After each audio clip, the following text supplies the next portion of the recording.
So hello and welcome to my YouTube channel Nexalearn. So today we are going to learn arithmetic operators. So arithmetic operators क्या होते हैं, इनको कैसे हम use करते हैं, आज की वीडियो इसके ऊपर होने वाली है. So let's get started. चलिए.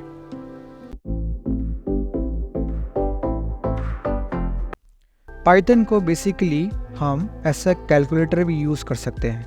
और अगर आपको ये लग रहा है कि अरिथमेटिक मतलब मैथ्स का पार्ट, तो आप एकदम सही सोच रहे हैं, क्योंकि हम इसमें कैलकुलेशंस भी कर सकते हैं. ठीक है, जैसे मान लीजिए 5 + 5 10. ठीक है, 5 × 2 10. ठीक है, तो आप इसको ऐसा कैलकुलेटर भी यूज़ कर सकते हैं. अगर हम कोई भी डिजिट को यहाँ पे कैलकुलेट करेंगे तो वो हमें ईजिली इसका बताएगा. ठीक है, सो एडिशंस सबसे पहले आता है, इसका सब्ट्रैक्शंस आता है. ठीक है, सो हम एक एक करके सब चीज़ों को एक्सप्लोर करेंगे. तो मान लीजिए पहले मेरे पास मैंने एक वेरिएबल क्रिएट किया वैल्यू के नाम से. वैल्यू 1 है हमारे पास 10 एंड वैल्यू 2 है हमारे पास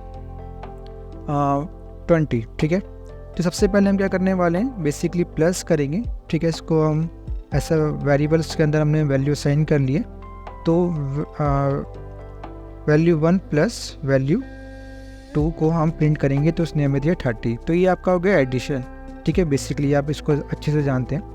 अगर हम सब्ट्रैक्शंस करना चाहें तो वो भी आप इजीली कर लोगे. वैल्यू 1 माइनस वैल्यू 2, तो आ गया -10. ठीक है, मल्टीप्लिकेशन कैसे करते हैं ये भी आपको अच्छे से जानते हो. Value 1 × value 2.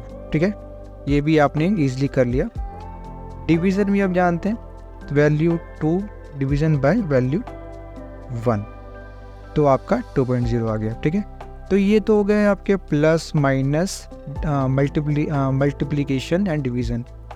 अब होता है हमारे पास फ्लोट डिवीज़न. फ्लोट डिवीज़न आपको कुछ न्यू सुनने में आ रहा होगा कि फ्लोट डिवीज़न क्या होता है. बेसिकली जब आप डिवाइड करते हैं, राइट, मान लीजिए हमने यहाँ पे डिवाइड किया वैल्यू 2 एंड वैल्यू 1 को. ठीक है, तो अगर हम फ्लोट डिवीज़न का यूज़ करते हैं तो इसके लिए हमें क्या यूज़ करना पड़ता है, आपका ये. ठीक है, एंड वैल्यू 1.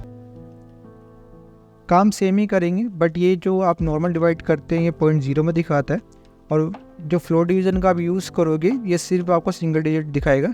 जो आपकी स्टार्टिंग में हुई है वो पॉइंट्स के बाद आपको नंबर नहीं दिखाएगा. और फिर सेकंड इसके बाद रहता है आपका मॉड्यूलस.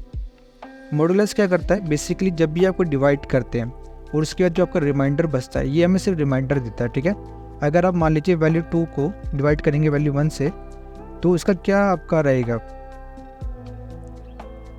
सॉरी ये हमने फ्लोट डिवीज़न कर दिया, हमें करना है मॉड्यूलस. तो मॉड्यूलस के लिए हम यूज़ करते हैं परसेंटेज वाला साइन. इसको करेंगे तो 0. ठीक है, अगर आप 20 को डिवाइड करोगे 10 से तो कुछ भी रिमाइंडर नहीं बचेगा, 0 आएगा. तो यहाँ पे भी इसने हमें 0 दिया. ठीक है, फिर होता है आपका एक्सपोनेंशियल. तो इसको हम कैसे यूज़ करते हैं, मान लीजिए हमारे को 5 का स्क्वायर रूट लेना है. ठीक है, तो 5 का स्क्वायर रूट क्या होता है, 25.